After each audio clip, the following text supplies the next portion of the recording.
Good evening. It's Pastor Scott from First United Methodist Church in Huntington, West Virginia.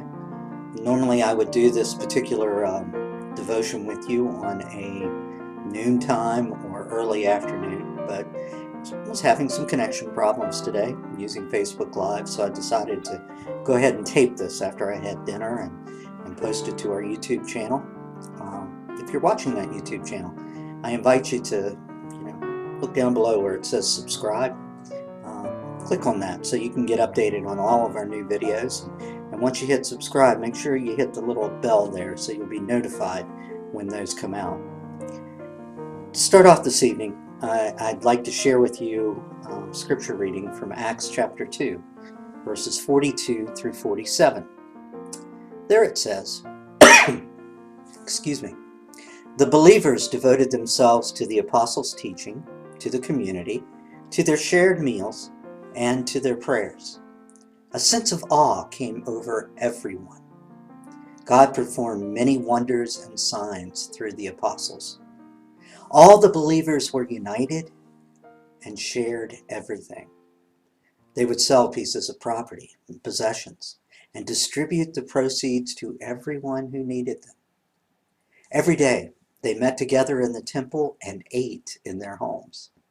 They shared food with gladness and simplicity. They praised God and demonstrated God's goodness to everyone. The Lord added daily to the community those who were being saved.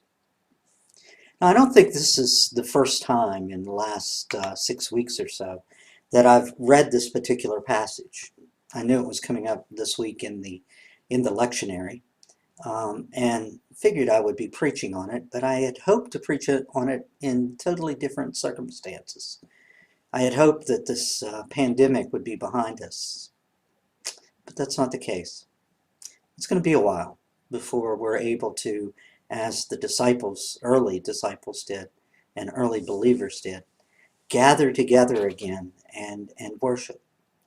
Although I hear a lot about believers gathering around their own tables and sharing gladly and simply and enjoying the company of each other and the presence of God in those meals. And in that way, my heart is glad and I'm filled with hope for the church, hope for Christians, and hope for the message of love that we have for the world. As I said, I'd hoped we'd be back, but it's going to be a while. Many of you are probably wondering about when that will happen. I think I can safely say that it won't happen before June. There's a lot of stuff out there that you can read. There's orders from government officials, but there's also some very clear guidelines from the CDC, the Center for Disease Control, and from our annual conference, which draws on those CDC guidelines.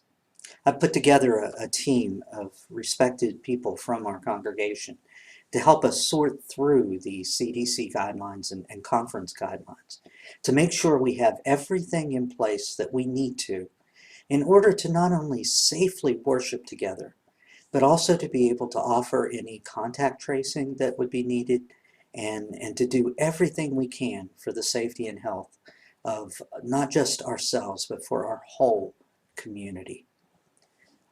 Because that's what we're here for. Even the early believers were not there just for themselves. They weren't eating simple meals and praising God just because they could get together and do that. They did it so that they would have and be able to share. They sold possessions. They sold land. They sold anything that was needed if there was someone in need. And that's the other thing about us restarting that I want us to remember. We're not just going back to worship. The team of people I've put together, we're calling ourselves a relaunch team because we're relaunching the community of believers at First Church.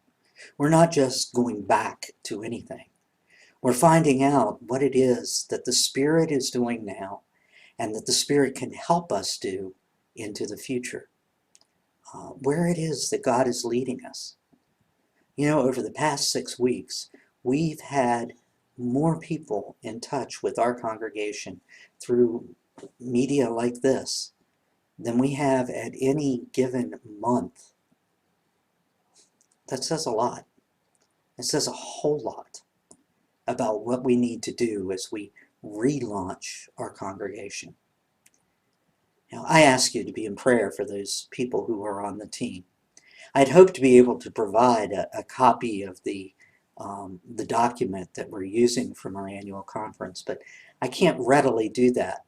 But if you would like to email me at sears.scott@gmail.com, I'll be happy to send you a copy of the document so that you can read it. Now, be sure and do that subscription thing below and hit that little bell so that you get notifications, because we want everyone who's watching what's going on at First Church right now to know that we're thinking about you and we're praying for you in the midst of all that is happening. The believers may not be gathering together in their big setting, but they are gathering. They're praising God. They're praying. And God is doing wondrous things. I hope you have a great weekend. I'll see you Sunday morning. I'll be preaching on this passage again, so don't be surprised if I come up with a whole new take on it. God bless you all, and have a good weekend.